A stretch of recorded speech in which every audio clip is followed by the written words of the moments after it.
अजय, सुरेश, जाओ जाओ यहां से, भाग जाओ यहां से। अजय, अरे क्या हुआ सुरेश? अरे अरे ये क्या सुरेश, अपना भाई मुसीबत में है, चल जल्दी। अजय और सुरेश अपनी जान बचाकर वहां से जा सकते थे, लेकिन उन्होंने ऐसा नहीं किया।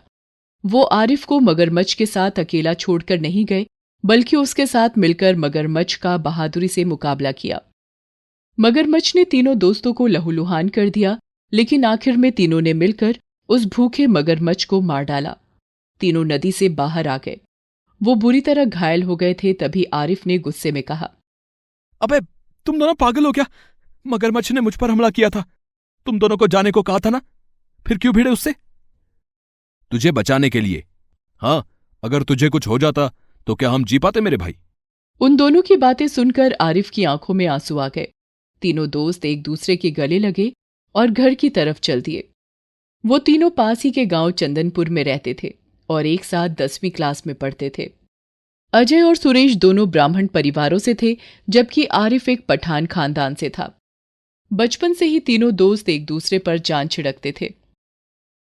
हालांकि इनके परिवारों को ये दोस्ती ज्यादा रास नहीं आती थी, लेकिन इन तीनों को एक दूसरे से अलग कर पाना किसी के बस की बात नहीं थी। कई सालों से चंदनपुर गांव सूखे की मार झेल रहा था।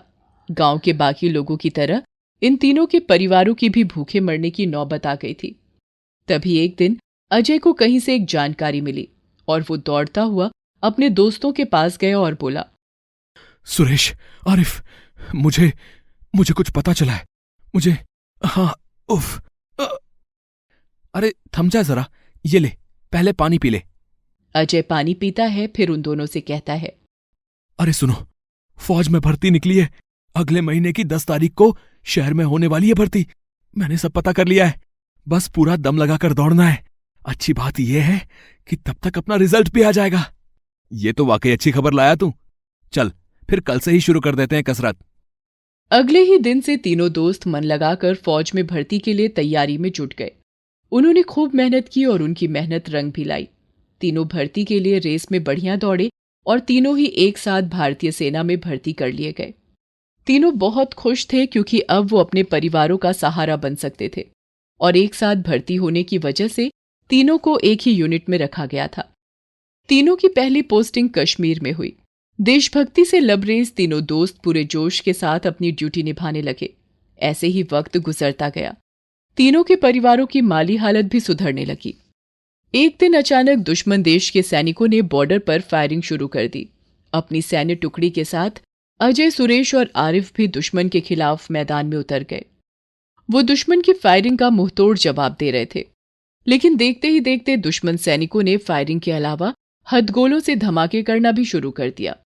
आरिफ ने महसूस किया कि दुश्मन का एक टैंक भारतीय सेना पर भारी पड़ रहा था। उसने इशारे से अजय और सुरेश को अपने पास बुलाया और कहा, अजय, सुरेश, हम कुछ भी कर लें, जब तक उनके पास वो टैंक है वो हम पर भारी पड़ते रहेंगे। कुछ सोचना होगा यार। सही बोल रहा भाई, वो टैंक हमसे ज्यादा दूर नहीं लग रहा। क्यों ना चुपके से जाकर टैंक को कब्जे में ले लिया जाए। पर कैप्टन साहब इसकी इजाजत देंगे क्या? कैप्टन साहब बहुत दूर है हमसे, उन तक जाएंगे तो पता नहीं कितने साथी शहीद हो जाएंगे। जो करना है जल्दी करना होगा। तीनों एक योजना बनाते हैं।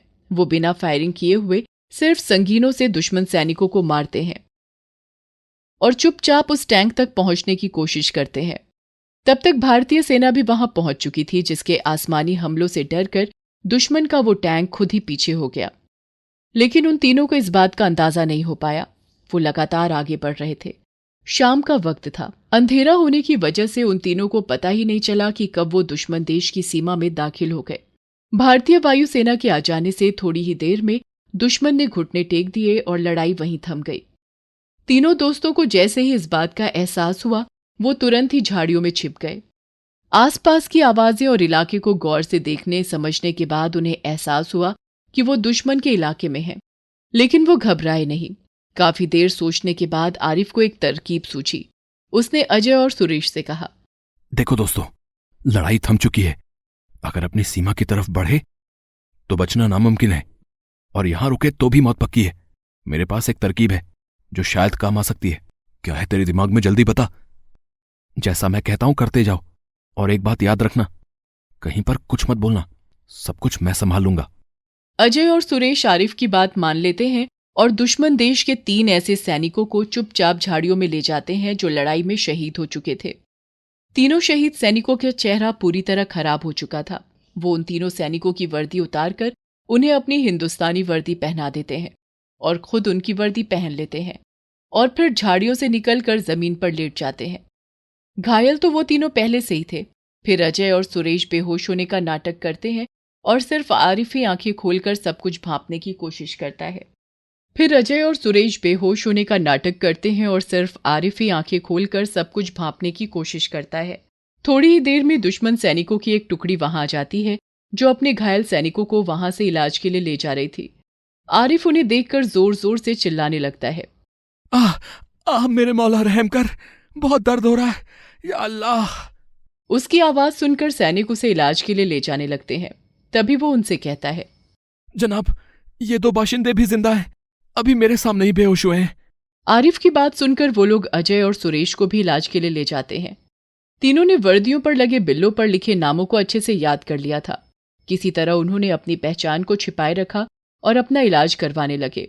उधर भारत में अजय, सुरेश और आरिफ को शहीद मान लिया गया था। तीनों के परिवारों में मातम छा गया था। अस्पताल में इलाज के दौरान सिर्फ आरिफ ही लोगों से बातें करता, जबकि अजय और सुरेश मुंह में दर्द का बहाना बनाकर चुप ही रहते। थोड़े ही दिनों में तीनों बिल्कुल ठीक हो गए और तभी अस्पताल की तरफ से उन्हें अपनी यूनिट में रिपोर्ट करने को कहा गया। वो तीनों इस मुश्किल का हल सोच ही रहे थे कि अचानक भगदड़ सी मच गई। आरिफ ने वहां के लोगों से बात की तो पता चला कि भारत के साथ फिर से जंग के हालात बन गए हैं। आरिफ ने धीरे से अजय और सुरेश से कहा, सुनो दोस्तों, पता चला है कि बॉर्डर पर लड़ाई फिर से शुरू हो गई है। यही मौका है, हम बहुत कुछ कर सकते हैं। अजय और सुरेश आरिफ का इशारा समझ गए। उन तीनों ने चुपचाप अस्पताल की एक एम्बुलेंस को हथिया लिया और सीधे बॉर्डर की तरफ चल दिए। बॉर्डर पर दोनों तरफ से फायरिंग हो रही थी और बहुत हड़बड़ी का माहौल था। तीनों दोस्तों ने इसका फायदा उठाया और दुश्मन की चौकी में उन्हीं के सैनिक बनकर घुस गए। लड़ाई के लिए उन्हें जैसे ही बंदूकें थमाई गईं, तीनों ने पूरी योजना के तहत दुश्मन के सैनिकों को वहीं मारना शुरू कर दिया। दुश्मन के सैनिक ज्यादा थे और वो सिर्फ 3, लेकिन फिर भी वो सब पर भारी पड़ रहे थे। थोड़ी ही देर में वो दुश्मन की पूरी चौकी को शांत कर चुके थे। अब दुश्मन की तरफ से भारत की ओर फायरिंग बंद हो गई थी। ये देखकर भारतीय टुकड़ी के कैप्टन चौंक गए। उन्हें समझ नहीं आया कि अचानक दुश्मन ने फायरिंग बंद क्यों कर दी। उन्होंने तुरंत अपनी दूरबीन मंगवाई और देखा कि दुश्मन देश के 3 सैनिक खुद अपने साथियों पर हमला करते हुए भारतीय सीमा की तरफ बढ़ रहे हैं। भारतीय सीमा पर अब नई टुकड़ी तैनात थी, इसीलिए उनके कैप्टन अजय, सुरेश और आरिफ को पहचान नहीं सके। उन्होंने अपने सैनिकों से कहा, जवानों, फायरिंग रोक दो, लेकिन बंदूकें तनी रहें। अगर इन तीनों ने जरा भी चालाकी दिखाई तो दाग देना गोलियां। भारतीय जवानों ने ऐसा ही किया। अजय, सुरेश और आरिफ दुश्मन की चौकी पर कब्जा करने के बाद हवा में सफेद कपड़ा लहराते हुए आगे बढ़ रहे थे। जैसे ही वो भारतीय सीमा के पास पहुंचे, उन्हें बंदी बना लिया गया। कैप्टन विक्रांत ने उनसे पूछा, कौन हो तुम लोग और यहां आने का क्या मतलब है? Sir, number 15978456A, lance Naik Ajay Sharma reporting sir. Alpha company, Rajputana rifles. इसी तरह आरिफ और सुरेश ने भी भारतीय सेना से जुड़ी अपनी पहचान बताई। दुश्मन देश की वर्दी में अपने सैनिकों को देखकर कैप्टन चौंक जाते हैं। पहचान बताने के बाद भी वो उन पर भरोसा नहीं करते और उन्हें बंदी बनाकर ही रखते हैं। वो तुरंत ही उनके द्वारा बताई गई पहचान की जांच करवाते हैं। तब उन्हें पता चलता है कि जिन 3 सैनिकों का नाम लिया जा रहा है वो तो पिछली लड़ाई में ही शहीद हो चुके हैं। फिर वो उन तीनों के पास जाते हैं और कहते हैं, देखो, मैं नहीं जानता कि हमारे 3 जाबाज सैनिकों की जानकारी तुम लोगों को कहां से हासिल हुई, लेकिन उन लोगों की जगह लेने के बारे में सोचकर तुम लोगों ने बहुत बड़ी गलती कर दी है। हमारे वो तीनों सैनिक देश के लिए लड़ते हुए शहीद हो चुके हैं। अब सच सच बताओ, क्या मंसूबे हैं तुम्हारे? तीनों दोस्त कैप्टन को शुरू से लेकर आखिर तक सारी कहानी सुनाते हैं। पहले तो कैप्टन नहीं मानते, लेकिन उनसे पूछताछ में मिले कई तथ्यों की जांच पड़ताल के बाद सच सबके सामने आ जाता है। तीनों को तुरंत आजाद कर दिया जाता है और भारतीय सेना उन तीनों के जोश और जज्बे को सलाम करते हुए उनका सम्मान करती है। इलाज के बाद वो तीनों बिल्कुल ठीक हो जाते हैं। कुछ दिनों बाद तीनों वापस अपने घर जाते हैं। उनके परिवारों के लिए ये किसी चमत्कार से कम नहीं था। अब ना सिर्फ उनके गांव में बल्कि पूरे देश में उनकी बहादुरी और पक्की दोस्ती की मिसालें दी जाने लगी थीं।